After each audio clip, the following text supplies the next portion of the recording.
Tarnished, how you going? From Software released a patch for Elden Ring, for Shadow of the Erdtree specifically. It's called Calibration Update 1.12.2, and in this quick little video we'll give it a look and see what's been changed. It's a small patch, 2 megabytes only, and there's no patch notes on Steam as of recording this video at least, so to check it out yourself you can go to Bandai Namco's website, the link will be in the description. So here it is.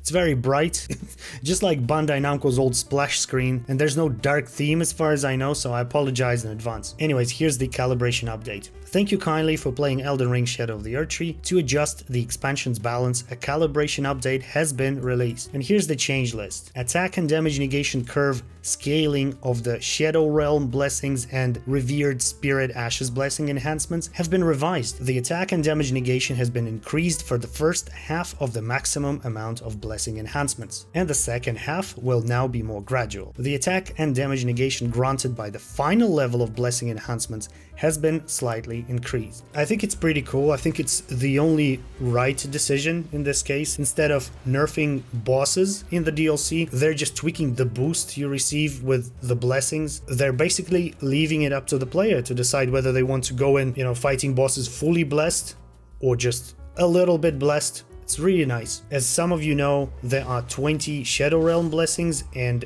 10 Revered Spirit Ash blessings. So basically the first half for each, first 10 Shadow Realm blessings and first 5 Revered Spirit Ash blessings will now give you a bigger boost, basically making it a little bit easier for you to deal with the first few bosses. It also says here that the calibration update can be applied by logging into the multiplayer server. If the calibration version listed at the bottom right of the title menu is not 1.12.2, then select login and apply the latest regulation before enjoying the game. So pretty straightforward. Just make sure you have 1.12.2 at the bottom right of the title menu. And the second half is in regards to graphics settings. It's for PC version only. We have confirmed a bug where the ray tracing settings are automatically enabled if you have previously loaded saved data from previous game versions. If your frame rate is unstable, please check in the system, graphics settings, ray tracing quality from the title menu or in-game menu to check if it has been unintentionally set to on. Once set to off, ray tracing will no longer be automatically enabled. So I checked my older Shadow of the Erdtree footage and it looks like RTX was off for me all along. The game lagged back then and it still lags even after this update. It's not terrible or anything, but the performance in some areas is